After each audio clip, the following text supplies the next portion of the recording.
Worship is directed to God for who he is and ascribes back to him what he is worthy of: praise and glory and wisdom and thanks and honor and power and strength be to our God forever and ever.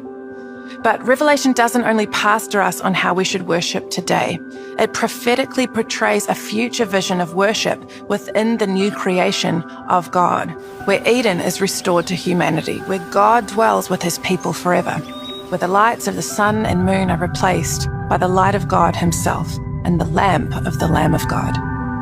At the renewal of all things, we will find that the context of our worship is not a change in location as such, but the completion of God's promise, enjoying God in his new creation, with every tear wiped away, all sorrow displaced, every wound healed, every broken thing restored, and the people of God wholly redeemed.